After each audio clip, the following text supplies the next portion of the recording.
So later today or tomorrow, depending on where you live, we are finally getting the brand new map Eastwood in Battlefield 6, which is coming with the second part of Season 1. For those who missed it before Season 1 actually launched, I was lucky enough to get hands-on with Eastwood for a few hours during the Season 1 preview, thanks to EA. And so today, with it only being right around the corner, I wanted to give you guys a proper overview of the map, talking about sort of how it plays and what you can expect when the new map drops. Today's video is sponsored by EA, so a big thank you to those guys for helping support the channel. But with that being said, let's get stuck into what you can expect from the new map Eastwood in Battlefield 6. Now, firstly, apologies for the quality of the gameplay, because if you watched my first video on this, the setup I was recording on during this play session was absolutely diabolical. I was playing on a laptop hooked up through my monitors and into the PC so that I could record it and stuff. It was an absolute mess. So apologies for the quality. It looks a little bit rough, but hopefully for these previews moving forward, that won't really be an issue. Now, it's also worth mentioning I only played Escalation and Conquest, so I can't really talk too much about Breakthrough and Rush, and especially the smaller modes. Or we did play one of the new smaller modes, but there was only a game or so on that. But yeah, in terms of Breakthrough and Rush and stuff, I unfortunately can't really talk about that. So I'm going to give at the end my sort of opinion on whether those modes will play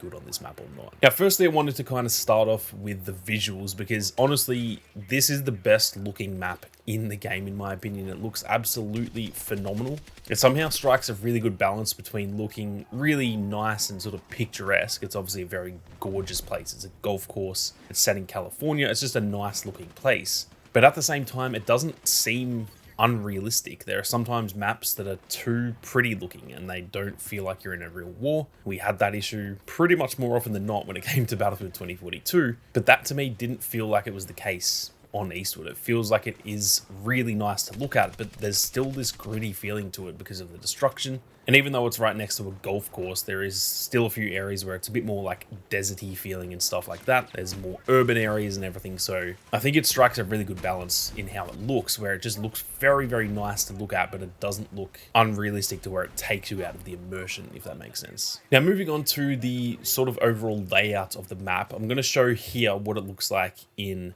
Conquest. So this is the general layout of Conquest. You can see where each of the flags are, with A and B being over in sort of like a residential area where there's actually a bunch of houses and stuff like that. You've then got the C flag, which is pretty much in the clubhouse, and that is smack bang in the center of the map. And then you've got D and E, which are a bit more unique. I think E is at another house with sort of a pool up on a hill sort of area. I actually think I only went to E once, so I don't actually have the best memory of it. And then D is kind of closer to the actual golf course, but there's still plenty of cover and stuff like that. So all of the flags feel nice and unique, and they're all in a pretty good layout in Conquest. Now, when it comes to Escalation, the layout is once again really, really solid. What I love about it is that C, D, and E are all right next to each other at the center of the map. They're pretty much all right around the clubhouse. And this leads to some very, very good fights where you can really go from capturing one flag to like in 20 seconds you're trying to capture the next flag, and it just felt like constant chaos in the center of the map. And especially on the top of the clubhouse building, you can get up on the roof and you kind of have overview of like all three of these flags at the same time. So that is going to be an absolute power position, being up on the roof. If your squad, for example, are just holding that roof down, keep in mind there are choppers and stuff, which we'll get to soon, so a chopper can come along and just wipe you out, obviously. But if you can hold that rooftop, man, you're going to dominate on this map. So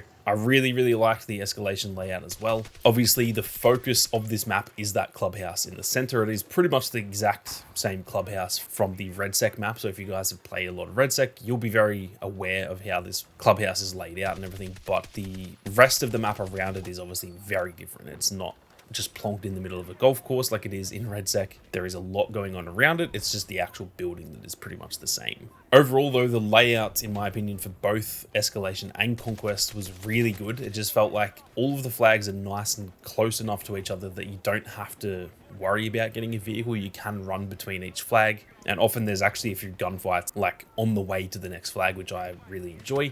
And like I said, each of the flags feels pretty unique from the rest. So to me, the layout of both of these modes is really, really solid. Now, before we go any further, if you guys are interested in more Battlefield 6 content and you are new to the channel, be sure to hit that subscribe button. There is plenty more content on the way, so make sure you don't miss out. Now, moving on to the size of the map, I will say it's pretty small at the end of the day. It's not the smallest map in the game or anything, but if I had to guess, I would say it's pretty similar in size to maps like Manhattan Bridge and Siege of Cairo. Give or take a little bit, it's probably a little bit bigger than Cairo and maybe a little bit smaller than Manhattan Bridge. I'm not entirely sure on the sizes, but that's kind of an idea of what type of size this map is. It's not a big map. It's also not like super small. It's big enough that, like I said, there are choppers and everything. So they've obviously considered it big enough to put some air vehicles in there. Now, for me, it's a decent sized map where I do enjoy those types of map. The Siege of Cairo sizes, the Manhattan Bridge size. I really like those type of chaotic maps. Now, I know not everyone is in the same boat. A lot of people really like the bigger maps in the game.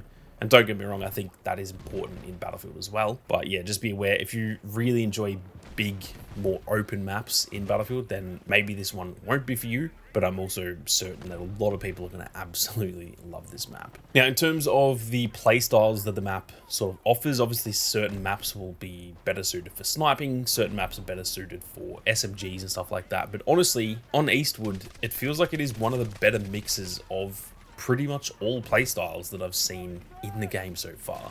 Every single class felt viable to me, not only from the actual classes, but then also the weapon classes. So SMGs feel really viable if you're hanging around the clubhouse or even the more residential area, for example.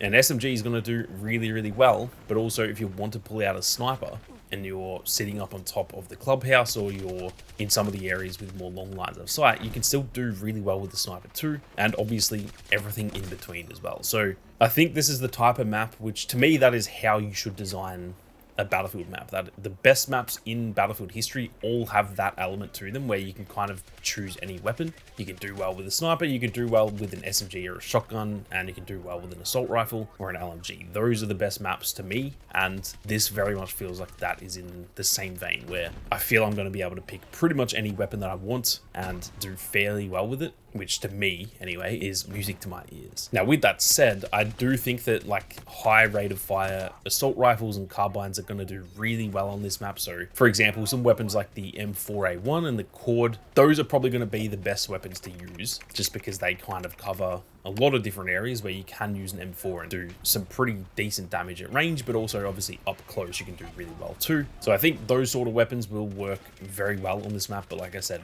I think you can use essentially any weapon in the game on this map and you're not going to feel like you're at a disadvantage, where on a map like, I don't know, Liberation Peak, if you're trying to play on the C flag and you're using a shotgun, well, unfortunately you're just going to get shit on. So it doesn't really feel like that sort of situation. Now, in terms of what vehicles are available on Eastwood, realistically, all vehicle types are available on this map except for jets. So there are choppers and there are obviously like tanks and IFVs and stuff like that. A great addition as well is the golf cart, which is going to be a lot of fun. I saw some super funny moments where I would see like a golf cart come around a corner running away from a tank and stuff. Like, it was just typical Battlefield. It kind of felt a little bit like Battlefield Hardline at some points, where it's almost a little bit more comical than being serious, but personally I love that. So I think the golf cart is a great addition. Now, the thing with this map though is that I think there'll be a good skill curve to the map. So I think good vehicle players will be completely fine. I'm sure if you're a really good chopper pilot, you're going to probably do really well on this map. But I also think anyone, for example, like myself, I'm not a vehicle player, I would probably really struggle on this map, because realistically, in order to get in and around the action, for example, if you're around the clubhouse, if you want to get into places where you're going to get kills, you're going to have to kind of put yourself at risk, because there's a lot of areas where people could jump out with an RPG or with some C4 and take you out before you really know what's going on. So to me, I actually really like that. I think that's, again, how a good Battlefield map should be designed, where it's not all just out in the open. If you've got a bunch of tanks out in the open, they're a lot safer than they are when they're in and amongst buildings and people can kind of sneak around with C4 and stuff like that. And so I think it's going to be a good balance when it comes to the vehicles, where it'll only really be the very, very good vehicle players that will do well on this map. The same sort of thing goes for choppers too, even though it's a fairly open view of the map. If you're in a chopper, like if you're in an attack chopper, realistically you should have a very good view of the map. But with that being said, there's really no buildings to take cover behind either. So if you whip out a stinger and try and target the choppers, there's not that many places for them to hide, and eventually they're going to run out of countermeasures, and there's not that many places they can hide from incoming missiles and stuff like that. So again, I think it has a pretty good balance when it comes to the vehicles, but obviously time will tell. We only played probably a total of like 2 hours on this map, so we'll have to wait and see how it actually plays once the map's been here for a good week or so. Now, moving on to the density of the map as well as the destruction. This is a very dense map, and what I mean by that is there is an abundance of cover. There is no real like big open areas. I know it's right next to a golf course, so you're probably thinking, what the hell? A golf course is like the most open area on the planet, but the golf course isn't really part of the map. It's kind of like the outskirts of the map. The actual focus areas of the map are really full of cover and buildings and stuff like that. And it just feels like a very dense map, if that makes sense. So to me, that is how I prefer my maps. I don't really like the big open maps. For example, Blackwell Fields, I think most of us would agree that map ain't all that. So it's kind of good to get the opposite in this, where there's just a lot of stuff going on and lots of cover to hide behind. Now, on top of that too, the destruction is insane on this map. In the residential area, you can pretty much blow up all of the buildings. And as for the clubhouse in the center of the map, you can pretty much level the entire thing, including like bringing parts of the roof down. So if there are people camping on the roof, you could probably stand inside with an RPG, just blowing the roof out and completely change the way the C flag plays. So get ready for some crazy destruction. There were multiple games where in one match the clubhouse wouldn't change at all. There was barely any destruction, and it was like it played completely different to the next match where people were just taking out the entire building and it looked and played completely different. And to me, I love that because it just adds a lot of variety to your gameplay. Every game is going to kind of be different than the last, and personally I love that when it comes to Battlefield.